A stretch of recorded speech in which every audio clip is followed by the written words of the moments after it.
West Bengal State university অর্থাৎ বারাসাত ইউনিভার্সিটির অন্তর্গত যারা এবছর বিভিন্ন কলেজে পড়াশোনা করছো এবং 2025-26 শিক্ষাবর্ষে 2026 সালে পরীক্ষা দেবে এবং যাদের বাংলা মাইনর বা বাংলা কোর সাবজেক্ট আছে, তোমাদের জন্য আমার এই সাজেশন। আমি আমান স্যার। সাজেশনটা বলার আগে একটু দেখে নাও। West Bengal State University first semester Bangla minor core. Minor বলতে যারা একদম পাশে পড়ো তাদের সাবজেক্টগুলোকে বলা হয় মাইনর সাবজেক্ট, এবং যারা অনার্সে পড়ো কিন্তু পাশে যে সাবজেক্ট আছে সেটাকে বলা হয় কোর সাবজেক্ট। এরপরে দেখো সাজেশন 2026 নূতন ও সাপ্লি। নূতন বলতে যারা এবছর নিউ ফার্স্ট সেম পরীক্ষা দেবে এবং সেই সঙ্গে যারা থার্ড সেমিস্টারে পড়ছো কিন্তু তোমাদের ফার্স্ট সেমিস্টারে বাংলা সাবজেক্ট সাপ্লি ক্যাজুয়াল আছে, তাদের জন্য এই সাজেশন। পেপার কোডটা দেখো, এই যে পেপার কোডটা আছে এই পেপার কোডটা হচ্ছে যারা শুধুমাত্র পাশে পড়ো তাদের পেপার কোড, এটা অ্যাডমিটে থাকবে, এবং যারা অনার্সে পড়ো তাদের জন্য এই পেপার কোড। এই পেপার কোডটা তোমাদের অ্যাডমিটে, অনার্স এবং পাশের অ্যাডমিটে উল্লেখ থাকবে। তবে এই দুটো পেপার কোডের সিলেবাস কিন্তু একটাই।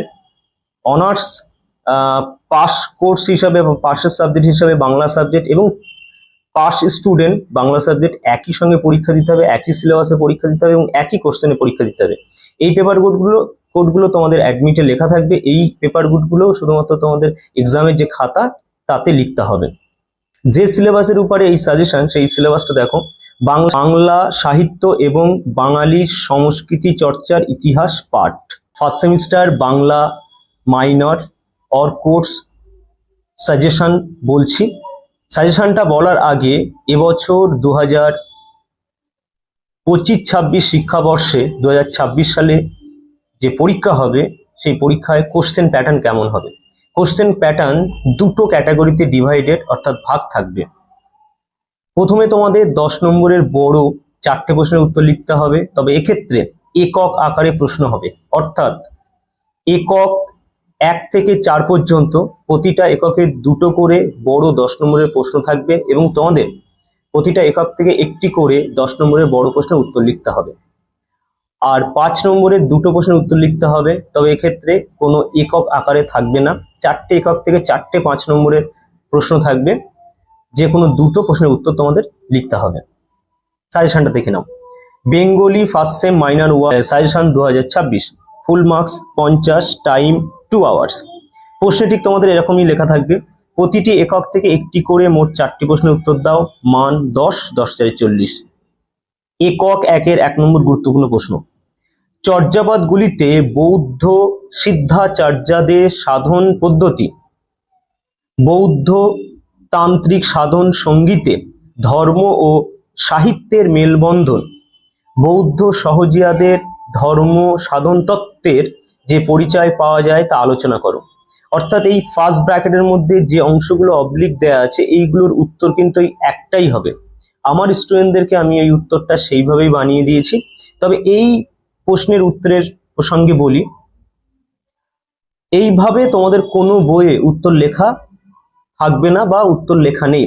আমার কাছে এই বাংলা সাবজেক্টের উপরে প্রায় 10-12টা মতো বই আছে এবং 3-4টে বই যেটা আমি বিভিন্ন প্রকাশনীর কাছ থেকে স্পেসিমেন কপি ফ্রি অফ কস্টে আমি পেয়েছি।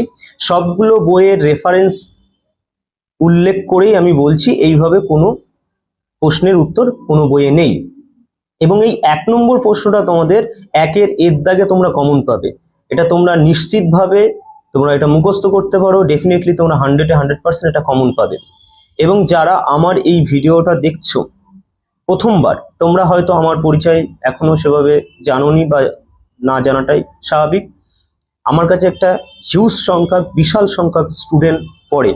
আমি ভিডিও শেষে কয়েকটা গ্রুপ ফটো ক্লিপ দিয়ে দেবো, আশা করি সেগুলো দেখলে তোমাদের বুঝতে সুবিধা হবে। 2 নম্বর প্রশ্ন। বৌদ্ধ দর্শন ও ধর্ম, বৌদ্ধ ধর্ম ও দর্শন ও সংস্কৃতি চর্চায় বৌদ্ধ বিহারগুলির ভূমিকা নিরূপণ করো। এখানে একটা অতিরিক্ত প্রশ্ন আমি রেখেছি সাজেশনে। চর্যাপদে প্রতিফলিত বাংলার ব্রত জীবনের কথা অবলিক দেয়া আছে, জীবনযাত্রার চিত্রের যে পরিচয় পাওয়া যায় তা নিরূপণ করো। অর্থাৎ এই ব্রত জীবন কথা বা জীবনযাত্রা চিত্র একই উত্তর হবে। একক 1 থেকে তোমাদের 10 নম্বরের একটা লিখতে হবে। শুধুমাত্র যারা একদম কম পড়তে চাও এই 1 দাগের প্রশ্নটা মুখস্থ করবে, 1 এর দাগে তোমরা কমন পাবে। এছাড়া 2 এবং স্টারের মধ্যে আরেকটা তোমরা কমন পাবে। তার মানে যারা 1, 2 এবং স্টার এই 3টে প্রশ্ন যারা মুখস্থ করবে তারা 2টো প্রশ্ন কমন পাবে। এরপরে একক 2টা দেখো।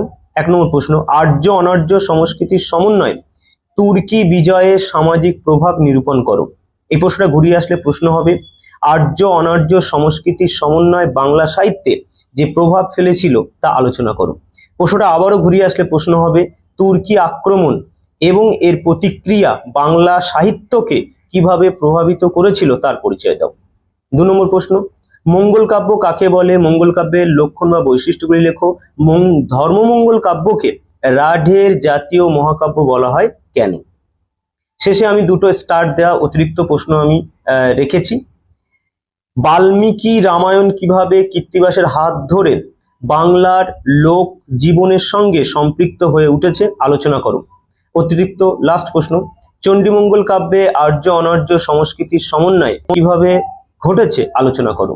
একক 2 থেকে গুরুত্বপূর্ণ প্রশ্ন হচ্ছে 1 আর 2 দুটো মুখস্থ করে নেবে, সময় পেলে স্টারের মধ্যে যে কোনো একটা করবে, তবে বেশি ইম্পর্টেন্ট হচ্ছে 1 দাগটা।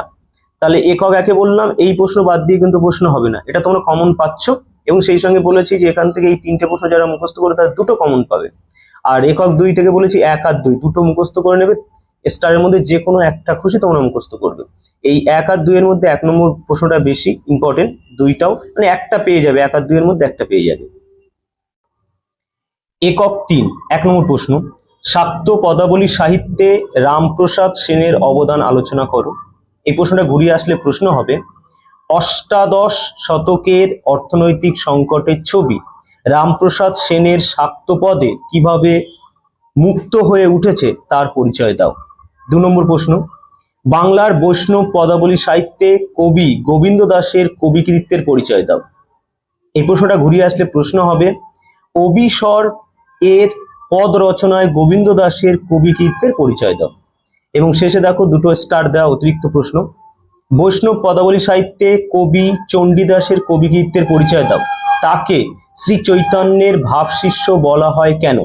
লাস্ট অতিরিক্ত প্রশ্ন, বৈষ্ণব পদাবলী সাহিত্যে বিদ্যাপতির অবদান আলোচনা করো। এই একক 3 থেকে গুরুত্বপূর্ণ প্রশ্ন, একক 3 থেকে গুরুত্বপূর্ণ প্রশ্ন 1 আর 2 দুটো মুখস্থ করে নেবে, সময় পেলে যে 2টো স্টার দেওয়া আছে অতিরিক্ত যে 2টো প্রশ্ন আছে তার মধ্যে যে কোনো একটা করবে, তবে বেশি ইম্পর্টেন্ট হচ্ছে 1 দাগটা। 1 দাগ আর 2 দাগের মধ্যে একটা তোমরা কমন পেয়ে যাবে। একক 4 1 নম্বর প্রশ্ন, কবিগান বলতে কি বোঝো? 4 জন কবিওয়ালার নাম উল্লেখ করে যে কোনো একজন, ব্র্যাকেটের মধ্যে আমি লিখে দিয়েছি ভোলা ময়রা, কবিওয়ালার কবিকৃতিত্বের পরিচয় দাও। 2 নম্বর প্রশ্ন, টপ্পা গানের প্রকৃতি এবং বৈচিত্র্য সম্পর্কে উদাহরণ দৃষ্টান্ত সহ আলোচনা করো। প্রশ্নটা ঘুরিয়ে আসলে প্রশ্ন হবে অবক্ষয় যুগের বাংলা সাহিত্য সংস্কৃতিতে নিধুবাবুর টপ্পা গানের স্বাতন্ত্র, এখানে একটা জফলা হবে, স্বাতন্ত্র নিরূপণ করো। এবং একটা অতিরিক্ত স্টার দেওয়া প্রশ্ন, পাঁচালী কি? 4 জন পাঁচালীকারের নাম লেখো। যে কোনো একজন, ব্র্যাকেটের মধ্যে আমি লিখে দিয়েছি দাশরথী রায়, পাঁচালীকারের ভূমিকা নিরূপণ করো। এই একক 4 থেকে গুরুত্বপূর্ণ প্রশ্ন 1 আর 2 দুটো মুখস্থ করে নেবে, একটা শিওর তোমরা কমন পেয়ে যাবে, এবং স্টার দেওয়া অতিরিক্ত প্রশ্নটা তোমরা পরে মুখস্থ যদি সময় পাও মুখস্থ করে নেবে। এছাড়া তোমাদের প্রশ্নে লেখা থাকবে নিম্নলিখিত যে কোনো 2টি প্রশ্নের উত্তর দাও, মান 5, 5 দুগুণ 10। 1 নম্বর প্রশ্ন, সংক্ষিপ্ত টিকা লেখো।